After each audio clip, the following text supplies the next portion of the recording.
Sean bienvenidos, amigos. Tema de esta noche, 5 predicciones contraportable para este año 2022. Si hablamos de predicciones, pues ya sabemos que no tienen certeza, ¿verdad? Así que lo que vamos a hablar aquí, pues, es algo que puede o no puede darse. Sin embargo, hemos querido hacerlo como una ayuda para los contadores, para que puedan orientarse a qué es lo que viene, ¿no? Qué es lo que viene y sobre todo también como un ejercicio, ¿no? Para poder entretenernos un rato pensando, dándole pensamiento a esto de qué es lo que puede, los cambios que pueden haber con respecto a leyes y a coyuntura económica y contable en nuestro país. Primera predicción: aparición de la primera normativa cripto. ¿A qué me refiero con esto? Vean, este fin de año hemos estado viendo una serie de problemas con respecto a cómo contabilizar aquellas empresas que tienen activos cripto en sus balances. ¿A qué me refiero con esto? Bueno, hay un video que yo voy a pedir a Diana que se lo pase, que está colgado en YouTube, es público, que lo publicó la Cámara Española. El licenciado explica muy bien en ese video, lo hizo creo que como en agosto, y explica muy bien cómo se deben de contabilizar los activos intangibles cripto y en el caso de El Salvador, que es moneda de curso legal, el BTC, el Bitcoin, cómo se debe de hacer las operaciones contables. También existe una guía que sacó el Consejo, que también se apega bastante a ese video, pero el video es bien cortito y lo explica de manera exacta y sumamente clara, así que yo se los comparto ahí para que ustedes lo vean. No es un video mío, es un video de un colega y le agradezco mucho que haya podido colgarlo público porque eso salió ya por agosto y nos dimos cuenta más o menos antes de que saliera la guía cómo es que se iba a hacer este manejo de la contabilidad con Bitcoin. Así que él habla ahí de dos NIF, la NIF 18, que es de activos intangibles, y la NIF 13, que habla de inventarios, ¿no? El problema que existe con respecto a la contabilización en Bitcoin y a la presentación de resultados y de cifras es la volatilidad, ¿no? Lo hemos experimentado. Actualmente el Bitcoin, si mal no recuerdo, acabo de ver, bueno, al mediodía lo vi, está en $43,000 aproximadamente. Y había estado en un margen entre 49,000, 50,000, 51,000 y se mantuvo ahí casi al final del año, pero ya para terminar dio un bajón terrible, llegó a los 39,500 y vemos nosotros ante esta problemática, el contador a la hora de expresar cifras. Yo me estoy preguntando en este momento si ustedes ya se pusieron a pensar cómo van a hacer para presentar sus balances. Muchas empresas compraron o adquirieron Bitcoin cuando estaba arriba de $60,000, $64,000, creo que es el máximo histórico, por ahí anda, y pues se ha devaluado tanto, ¿no? Entonces, muchos ya deberían de estarse preguntando qué va a pasar con esas cifras, cómo las van a reconocer, cómo van a hacer con esa pérdida, si la hay, si hay que reconocer el gasto en los estados de resultados, hay que reconocer ese gasto por pérdida de valor en el Bitcoin. Entonces, estas son preguntas que ya ustedes deberían de estar haciendo, por lo menos aquellas empresas que están trabajando con Bitcoin. Hay muchas empresas en el país, a pesar de que no todas están recibiendo el Bitcoin, sobre todo por los problemas del archivo wallet, pues hay muchas empresas que sí lo están haciendo y están acumulando Bitcoin. Entonces, esa es una de las preguntas que deberíamos de hacernos y que tenemos que darle respuesta. Y sobre todo que no hay una NIF específica para el uso de criptomoneda. Por lo tanto, yo pienso que una predicción para este año es que finalmente se saque una normativa internacional estandarizada para todos los países para que puedan tener un manejo correcto del Bitcoin en los estados financieros y en la contabilización del mismo. ¿A qué me refiero con esto? Usted está diciendo, ya está hablando de Bitcoin otra vez y no entiendo lo que está diciendo. No, a esto, compañero. Ejemplo, traigo aquí una partida sacado del video que les acabo de pasar. Espero que Diana se los haya pasado. Ahí el licenciado expone muy bien este ejemplo. Yo lo he retomado, no es mío, es de ese video que lo he retomado. Entonces, vemos qué sucede con esto de estar recibiendo Bitcoin y cómo reconocer las pérdidas o ganancias. Ejemplo, una empresa vende, hace una venta de $100, eso lleva débito fiscal, eso quiere decir que hay que abonar esas dos cuentas y hay que cargar el inventario BTC, el inventario Bitcoin. Él dice, no hay que llevarlo a efectivo, porque la normativa, según la NIF anterior que les mostraba, la NIF 13, nos habla que al no haber pues una NIF que hable específicamente de cripto, pues esa es la que más se aplica, ¿no? Y hay una serie de criterios y esos criterios coinciden con la guía que sacó el Consejo. La guía está súper bien explicado, si ustedes pueden ir ahí y leer, son 20 páginas, no es muy extensa y hay ejemplos prácticos, entonces habla de esto mismo. Entonces, eso iría a inventario. Ok, luego esa empresa no se dedica a la especulación con Bitcoin, no se dedica a trading, no se dedica no es una fintech. Recuerden la definición de fintech, son aquellas empresas que especulan con trading o se dedican al minado o a la compra y venta de criptomonedas en el mercado financiero. Entonces, si esta empresa no es de esas, ella lo que va a hacer es convertir inmediatamente su Bitcoin a efectivo. Por lo tanto, recibe $113 y eso pasa a la cuenta de efectivo por el mismo valor. Bien, eso está fácil y eso se explica muy bien en el video que les acaba de pasar Diana.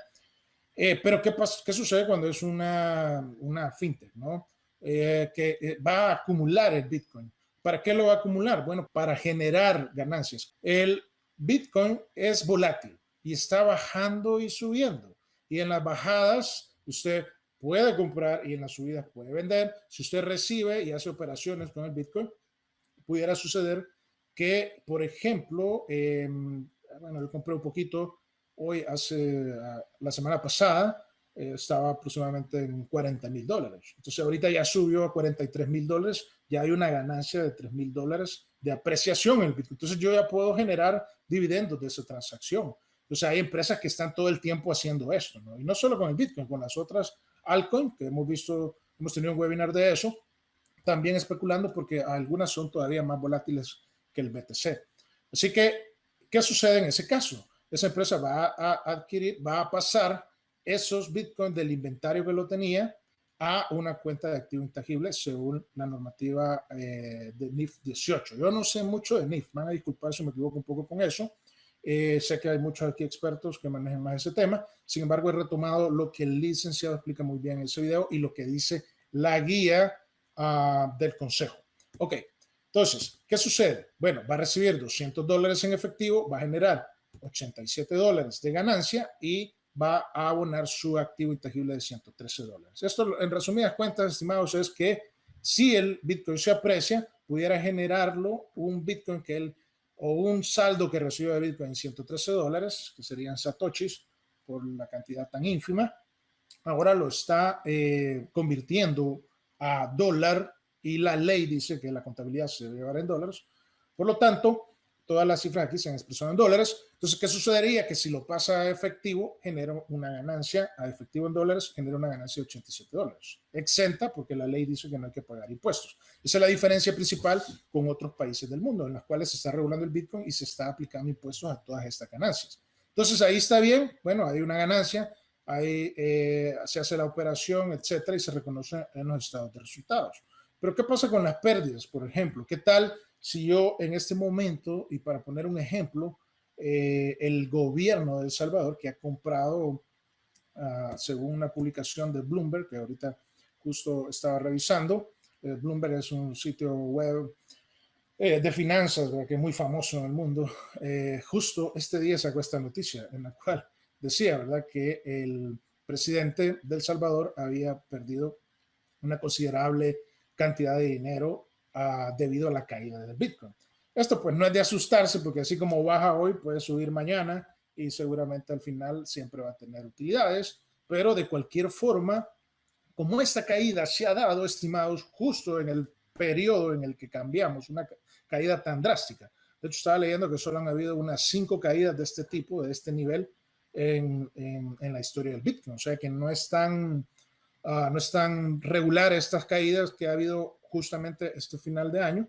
Y por lo tanto, pues esto afectaría tremendamente los balances y los estados de pérdidas y ganancias de las empresas. Y sobre todo en El Salvador, que se ha comprado, aquí están las compras, ellos han hecho un recuento de las compras, pues como no hay información pública, porque todo está reservado, no todo está declarado con reserva, ellos han sacado de los tweets del presidente, han sacado las cantidades que ha comprado, los precios a los que ha comprado y los valores en dólares. Entonces, haciendo ese recuento y estimando los precios, un precio promedio, y sacando todas las cuentas, aproximadamente se ha reducido el monto invertido en 10 millones de dólares. Claro, aquí habría que saber si el presidente ha hecho trading, ha hecho ventas y compras en el interín, o sea que imagino que sí, porque debería de estarlo haciendo, porque como no hay información no podemos aseverarlo.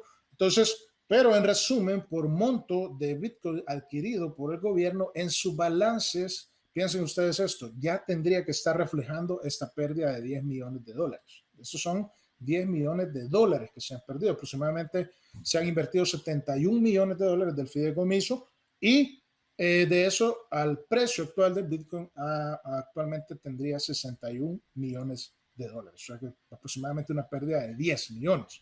Entonces, este es un caso, es un ejemplo, ¿no? Y puesto que la empresa que maneja la Archivo Wallet, que es la que administra este fideicomiso, y se entiende pues por la información que deja ver en algunas entrevistas el ministro Zelaya, ministro de Hacienda, de que esa empresa pues es la que se encarga de todo y es la que tiene los bitcoins y es la que tendrá esa wallet, ¿no? Invertida en los exchanges internacionales, etcétera. Entonces, seguramente esa empresa tiene que reportar pérdidas el fin de año.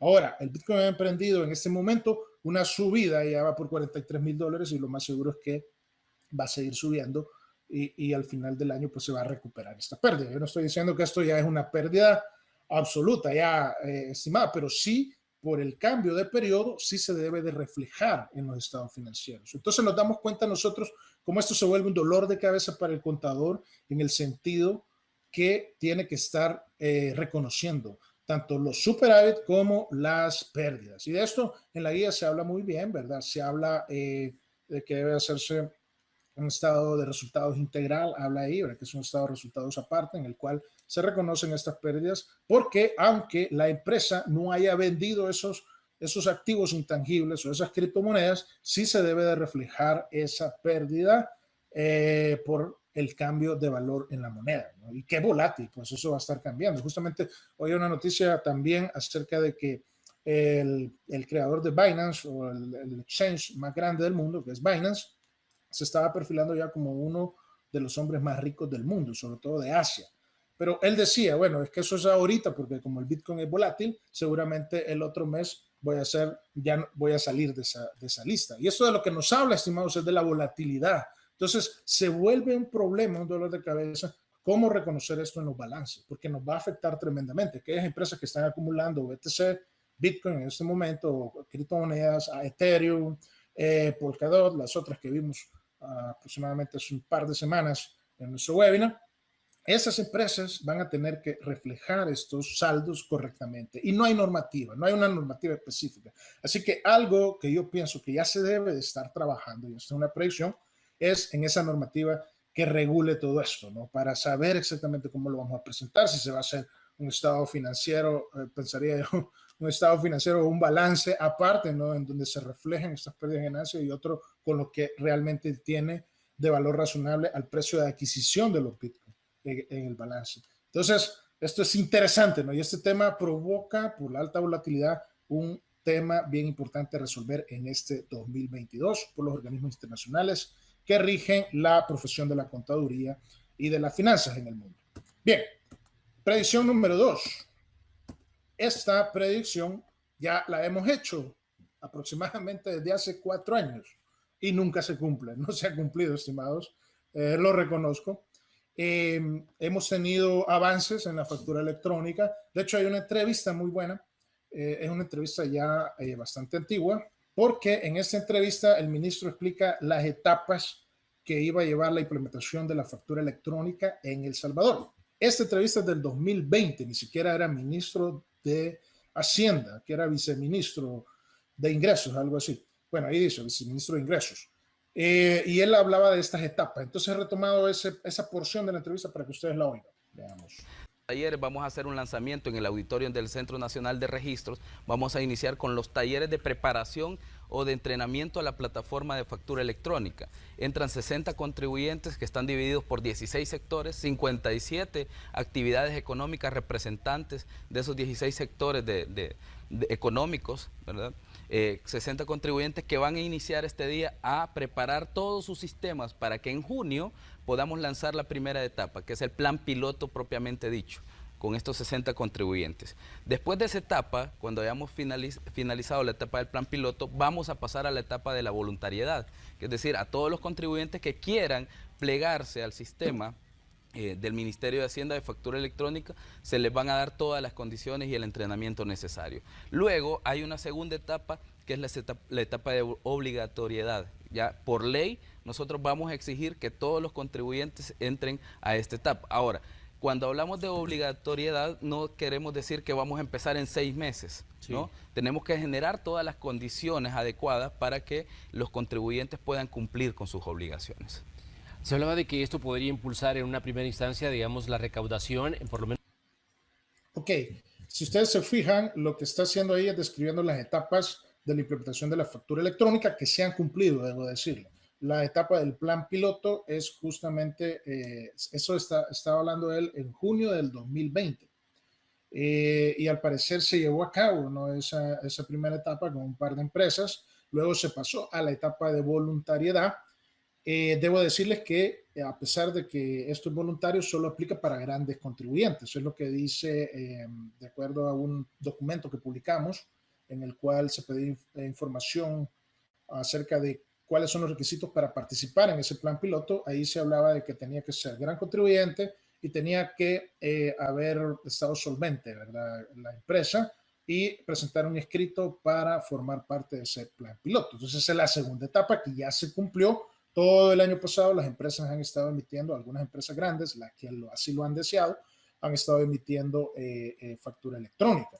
Entonces quedaría pendiente, por lo que se ve, la tercera etapa, que sería ya la obligatoriedad de que el ministro, que en ese momento era viceministro, estaba hablando de que eso se iba a llevar paulatinamente, ¿no? Y eso sería lo lógico, ¿no? Primero los grandes contribuyentes, todos ya obligatorios a emitir factura electrónica, y por lo tanto luego iría descendiendo hacia los medianos y finalmente a los pequeños, ¿no? Así que por lo que se ha visto, este es un proyecto de largo plazo, como bien lo dice, no se puede hacer de un día para otro. Entonces estaríamos ya en este 2022 entrando en la tercera etapa de obligatoriedad, por lo menos para los grandes contribuyentes. Así que eso es una predicción que estamos haciendo aquí en Contable Portable, que es bastante probable que se cumpla hoy sí, ya después de haber hecho esta predicción un montón de veces y que no se ha cumplido. Pero hoy sí creemos que ya es momento de hacerlo, y sobre todo porque el gobierno está pues en una encrucijada en este momento por conseguir fondos y por aumentar la recaudación, y la factura electrónica es pieza clave en eso. Bien, hay unos iconos en la plataforma de Hacienda, ¿verdad?, en la cual uno puede cliquear ahí y se da cuenta que ahí está listo todo. De hecho, hay un portal para la factura electrónica, pero cuando uno intenta entrar ahí le dice que no forma parte del plan piloto. Eso es obvio porque solo son aquellas empresas que son grandes contribuyentes y que han presentado el escrito para participar de ese plan piloto. Bien, entonces, factura electrónica, pues sí, yo pienso que se va a dar. Los requisitos ya se los dije, ¿verdad? Ser gran contribuyente, estar solvente y presentar el escrito. Pues si algún gran contribuyente de ustedes quiere participar en eso, creo que todavía podría hacerlo y averiguarse un poco más ahí. Nos cuenta luego si se lo aprobaron para poder emitir factura electrónica. Ahí le ponían los requisitos. Y esto pues forma parte de las necesidades de aumento de recaudación. Y ojo, que esto tiene que ver también con esta estrategia, por eso yo pienso que sí, ya estamos listos, de homologación del DUI con el NID. Esto porque se haría, va a decir usted que tiene que ver esto con la factura electrónica, tiene que ver todo, tiene que ver con la Chivo Wallet, tiene que ver con la estrategia monetaria, que ya voy a hablar un poquito más, del gobierno, tiene que ver con los Bitcoin, los Volcano Bonds Bitcoin, que se van a emitir, ¿verdad?, en marzo aproximadamente.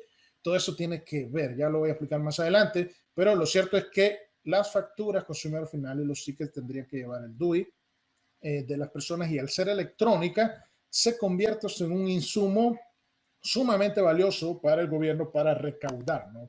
En el sentido de que se va a estar haciendo, cruzando transacciones de compra. Por ejemplo, póngase a pensar usted, ¿qué tal un contribuyente o una persona natural que realiza en sus compras, va a realizar un monto de $1,000. Pero en su declaración de renta al final del mes, o al final del año, perdón, solo es, lo voy a hacer anual, hablemos anual. ¿Qué tal un contribuyente que a través de la factura electrónica el gobierno puede estimarle que ese contribuyente ha hecho compras por $10,000, hablemos, y solo está declarando anualmente en su declaración $5,000? Entonces, ese es un vector para que ese contribuyente sea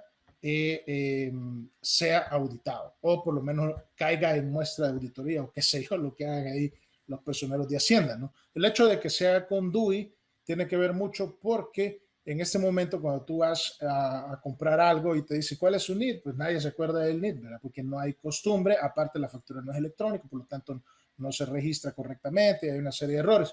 El hecho de que sea con DUI, sí, porque el DUI se anda en la bolsa todo el tiempo. Nadie puede decir no ando DUI, ¿verdad? Entonces, cuando tú vas a comprar, te van a pedir el DUI y ese va a ser un insumo para recaudar impuestos en mayor medida. Claro, tiene que ver con otras cosas, ¿verdad? Pero este es solo un ejemplo que yo le doy pensamiento y me imagino, ¿no? Así que la factura electrónica es la segunda predicción que hacemos para este 2022. Luego, la tercera, ¿en qué consiste? Bueno, desaparición de los informes, de tanto informe. Esto lo hemos estado pidiendo a los contadores porque a los contadores, para aquellos que no les toca hacer estos informes, pues no saben el dolor de cabeza que es, ¿no? Ahí estamos hablando del 987, el 983, 910, F07, F14. Hay otros informes que no creo que desaparezcan. Yo pienso que los que pueden desaparecer son estos. Si se reforma la ley, por supuesto, ahí hay que modificar los artículos del código tributario, artículo 125, artículo 142, artículo 123, el F07 y el F14 no hay artículo, así que eso pues lo sacaron de la manga de la camisa de un día para otro y se puso y lo hacemos y listo ya. Pero sin embargo, el hecho de que exista una factura electrónica transaccionando todo el comercio de nuestro país, llevaría pues a la desaparición de los informes anteriormente citados, el F987, el 910, el 987 es el de ICB, el famoso ICB, el 910 que es el de renta, el 983. Entonces, esperaríamos nosotros que estos desaparezcan. Se requiere una reforma, hay que modificar el código tributario. Imagino yo que en algún momento ellos van a sacar una ley de factura electrónica o van a modificar tal vez la ley del IVA o tal vez lo van a hacer vía el código. Yo entendería que tendría que existir una ley de factura electrónica y la modificatoria del código. Ahí se podría incluir esta desaparición, ¿no? No de todos los informes, estimados, porque hay otros informes que sí se deben de presentar, los de bebidas, etcétera. Sin embargo, por lo menos esos que he mencionado sí se podrían hacer la petición para que desaparezcan y ya no estemos con ese dolor de cabeza de estar subiendo los CSV, estar haciendo los CSV, estar manejando plantillas, etcétera, ¿no? Así que esa es otra predicción que hago yo para este 2022. Espero se cumpla porque esto nos ayudaría mucho. Ok, pero sin embargo, la predicción anterior no puede llevarse a cabo mientras no esté en funcionamiento total y plena la factura electrónica. Bien, predicción 4. Predicción 4. Ok, yo le he puesto así, colón digital. Esto puede ser cualquier cosa, estimados. Esta quizás es la predicción más arriesgada que voy a hacer, porque se habló, ¿verdad?, en algún momento de pláticas de algunos funcionarios del gobierno, bueno, no funcionarios, son los hermanos del presidente, con algunas instituciones internacionales para implementar en El Salvador un colón digital. Se habló también del registro del DUI, el registro de personas naturales, almacenado en una blockchain de la criptomoneda Algorand, perdón, que es una criptomoneda que se llama Algo y la blockchain y el proyecto se llama Algorand, el cual pues llevaría toda la digitalización de la economía en El Salvador. Ahora bien, ¿por qué hablamos de un colón digital? Podría ser cualquier cosa, una criptomoneda SV, podría ser, llamarse de otra forma, ¿no? Pero en esencia lo que esto va a hacer es una especie de moneda que resulte, yo le voy a poner este video, que resulte para las operaciones diarias. ¿Por qué hablo de esto? Bueno, lo que sucede con el Bitcoin es que primero es muy volátil, ¿verdad? Dos, nadie quiere deshacerse de su Bitcoin, porque todos los que recibimos Bitcoin y que entendemos el Bitcoin sabemos que lo mejor es acumularlo. Esa es la mejor estrategia, ¿no? Por lo tanto, la gente no lo quiere gastar, no lo quiere usar para sus transacciones diarias. Entonces, mientras esto sea así, siempre la gente va a preferir usar el dólar. ¿Cuál es el problema con el dólar? Bueno, el problema con el dólar es que si no se reciben los financiamientos, si no se hacen los préstamos que requiere el gobierno, pues se va a escasear el dólar. Sigue entrando dólar vía remesas, pero va a ser en un determinado momento insuficiente. Aparte de esto, hay una estrategia de financiamiento con los bonos Volcán de Bitcoin que también van a significar un ingreso significativo de plata a nuestro país. Se está hablando de $1.000 millones. Incluso el ministro en esta entrevista que le voy a poner habla de que podrían hacer más emisión de deuda en Bitcoin. Entonces, ¿de qué sentido tendría que esta plata entre y que no se gaste, que se acumule, que no haya un dinero para las transacciones diarias, para pagar a los empleados, para pagar salarios, para pagar en la tienda, para pagar en los comercios? Eso no puede hacerse en Bitcoin. Ya vimos que no funcionó. Y no funcionó por una serie de cosas. Primero, porque el archivo wallet falla tremendamente. Dos, porque la gente no lo ocupa, no lo adopta. Y tres, porque la gente que sí lo quiere el Bitcoin y sí lo usa, no se deshace de él, ¿no? Entonces, se necesita una criptomoneda salvadoreña. Podría ser el saldo de dólares que está en el archivo, que se convierta como una especie de moneda que está ahí, ¿no? Respaldada en los préstamos que se van a hacer en Bitcoin. Entonces, por esa razón yo creo, y esta es la predicción arriesgada, que para este año podríamos ver esa criptomoneda alternativa. Llámele colón digital, llámele colón criptográfico, Bukele dólar, lo que usted quiera. Sin embargo, oigan esta entrevista que les voy a poner. El riesgo de los bonos salvadoreños está altísimo y se tendrían que pagar tasas por encima de mercado, casi superando el doble. Porque habría que ser muy bobo para salir al mercado internacional. Si ellos lo hicieran digamos, si ellos lo hicieran, pues es como ellos lo manejaban. Pero yo desde el año pasado no salgo al mercado internacional y no porque no pueda salir. Podía salir a una tasa menor de la que ellos reflejan. Ahí está diciendo que no va a salir a buscar financiamiento en el exterior. Luego más adelante habla de que va a buscar en los organismos multilaterales, eso es FMI, Banco Mundial, etcétera, porque le dan una tasa mejor. Sin embargo, los bonos Bitcoin que están en este momento ofreciéndose a una tasa del 6.5 sería la mejor opción, ¿no? Entonces, si el gobierno recibe esa plata, que se va a hacer, lo ha dicho el presidente, la mitad para construir la Bitcoin City, y esto yo pienso que va en serio, pues ya se ve que el presidente le está apostando todo eso. Y la otra mitad va a ser para tenerlos en reserva. Si el gobierno tiene en reserva esos $500 millones, a él le sirve para realizar o para respaldar una posible criptomoneda. Entonces esto ya puede ser parte de toda una estrategia monetaria para que nuestro país tenga otra vez su propia moneda, y esta es una moneda criptográfica, ¿no? Que se puede llamar colón digital, etcétera. Esta es una predicción de la más arriesgada. Al final del año vamos a ver si se cumple o no se cumple, o mentí con esto o me equivoqué totalmente. Ok, sin embargo, tómelo en cuenta, ¿verdad? Los Volcano Bonds que se van a emitir en marzo podrían ayudar a hacer esto, y sobre todo que ahí en esa entrevista habla él de que pueden en cualquier momento decidirse por emitir más bonos. Todo va a depender de qué, de que en marzo esos bonos se consuman, es decir, que los inversionistas puedan estén interesados en comprar esos bonos Volcán del Salvador. Así que muy interesante todo esto, estimados.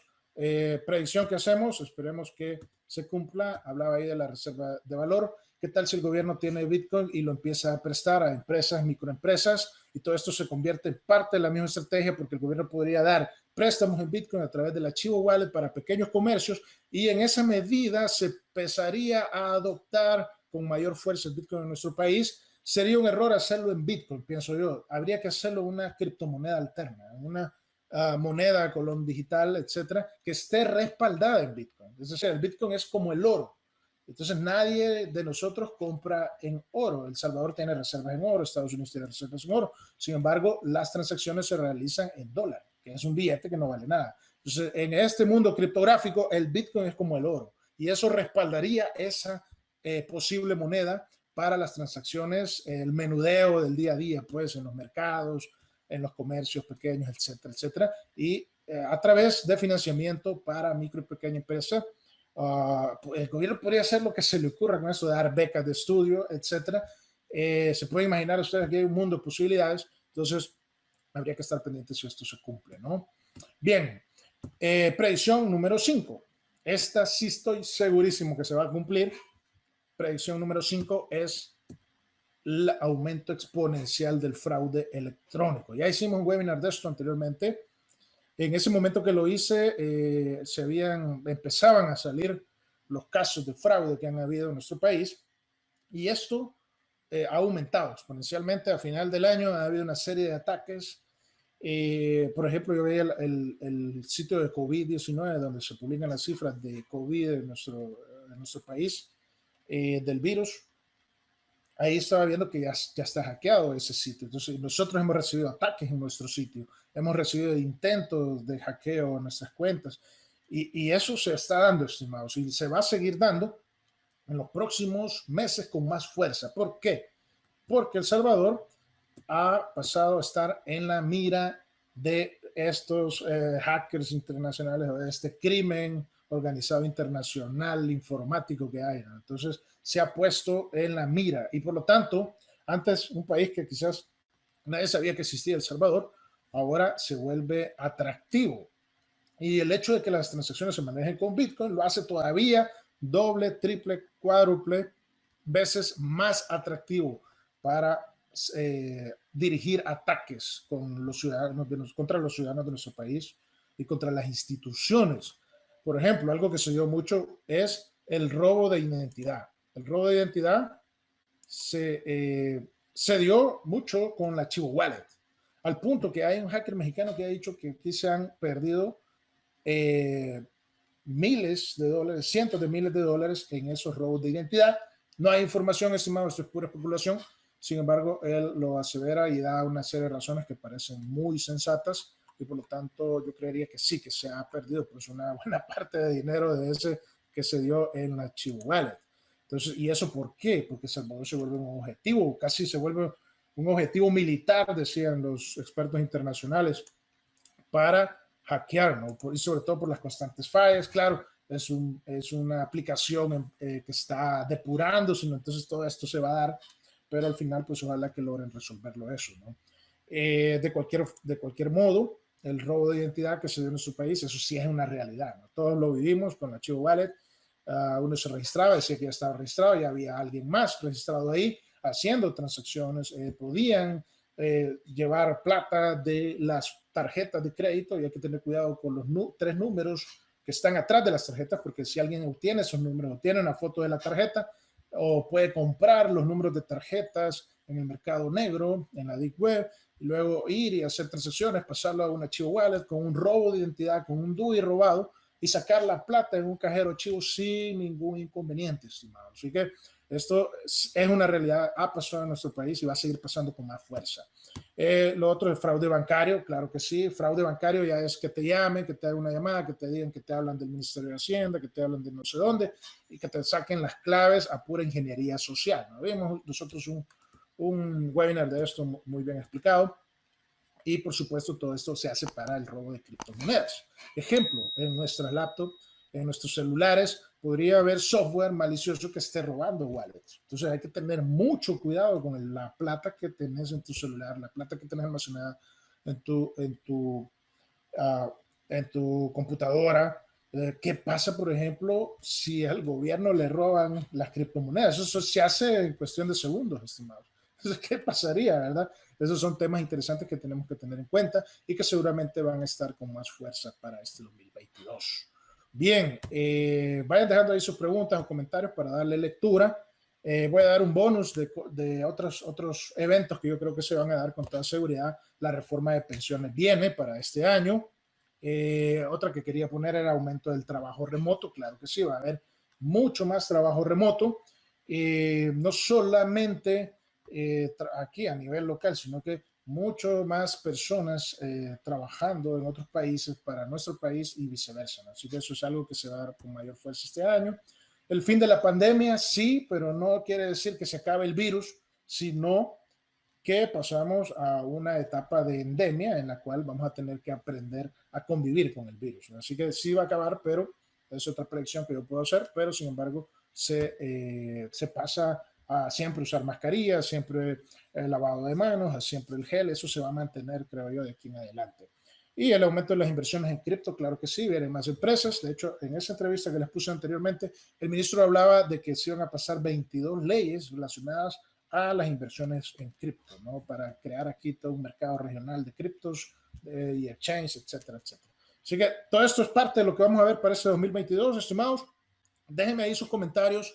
Déjenme ahí si no está de acuerdo con algo de lo que he dicho, por qué o cuáles son sus predicciones o en qué puedo estar yo equivocado en estas predicciones. Son predicciones, no son aseveraciones, así que puedo estar totalmente errado, ¿no? Y al final del año las vamos a ver si se cumplen. Ha sido un placer compartirles este tema. El próximo miércoles a las 8:30 vamos a tener el tema del 9-10. Vamos a hacer 5 alternativas para hacer, elaborar y presentar el 9-10. 5 formas de hacerlo. Ahí hay plantilla, hay software, hay hacer tu propia plantilla, etcétera. Vamos a hablar ahí cuáles son las alternativas para que al final ustedes decidan cuál es la mejor forma de hacerlo. Así que no se lo pierdan, va a estar muy bueno. F910, 5 alternativas, el próximo miércoles a las 8:30, como siempre.